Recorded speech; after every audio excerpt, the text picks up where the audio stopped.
راولاکوٹ میں United youth Sangola کے زیر اہتمام رمضان پیکج کے تحت 150 مستحق گھرانوں میں رمضان پیکج پہنچایا گیا۔ تفصیلات دیکھیے محمد خورشید بیگ کی اس رپورٹ میں۔ بہت شکریہ خورشید صاحب۔ تو یہ یونائیٹڈ یوتھ سنگولا کی طرف سے آج جو رمضان پیکج دیا جا رہا ہے مستحق افراد کو، اس حوالے سے آج جو ہم نے جو سلسلہ شروع کیا ہے، یہ آپ دیکھ سکتے ہیں کہ اس سے پہلے ایک مہینے کے اندر ہی ہم نے یہ پروگرام شروع کیا تھا۔ تو اللہ کے فضل و کرم سے مقیر حضرات اور تمام لوگوں کے تعاون سے یہ آج ہم نے دوسری دفعہ رمضان پیکج دے رہے ہیں، اور آگے ہمارا جو پروگرام ہے جو اس سے بعد کا ہے وہ عید پیکج دینے کا ہے۔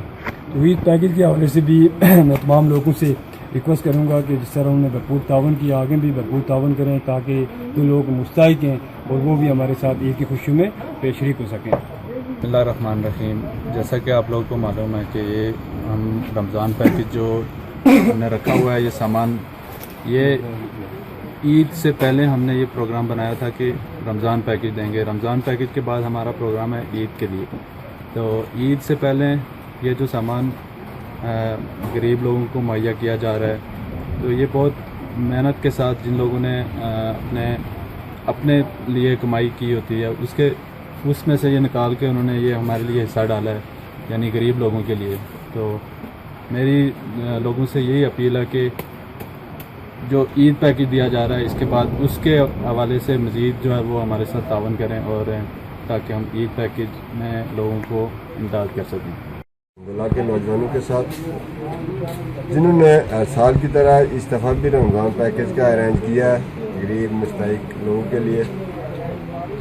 کچھ ہی دن پہلے میری ان سے ملاقات ہوئی۔ ان نوجوانوں نے لاک ڈاؤن سے متاثرہ لوگوں کو ریلیف پہنچایا تھا اور اب بھی یہ رمضان پیکج دے رہے ہیں، اور ان نوجوانوں کا جذبہ جس کو ہم خراج تحسین پیش کرتے ہیں، ان کا کہنا ہے کہ ابھی ہم نے عید پیکج بھی دینا ہے۔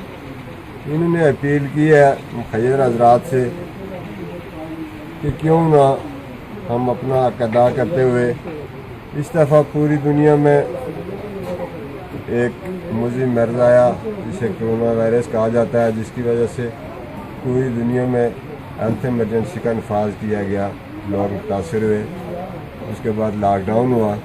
تو ان کا کہنا ہے کہ ہماری لوگوں سے اپیل ہے کہ جو مخیر حضرات ہیں جنہوں نے اس کار خیر میں پہلے بھی حصہ لیا اور آئندہ بھی حصہ لیا ہے، ایک تو ان کے شکر گزار ہیں، اور دوسرا لوگوں سے انہوں نے اپیل کی ہے کہ کیوں نہ اس دفعہ ہم عید کی شاپنگ نہ کریں اور سب لوگ ایک ہو جائیں، اور جو غریب مستحق لوگ ہیں جو اس میں مجبور ہیں پریشان ہیں ان کو بھی عید کی خوشیوں میں شامل کریں۔ اپنی اس شاپنگ سے جو ہمیں بچت ہوگی وہ ان تک پہنچائیں۔ محمد خورشید بیگ، راولاکوٹ، آزاد کشمیر۔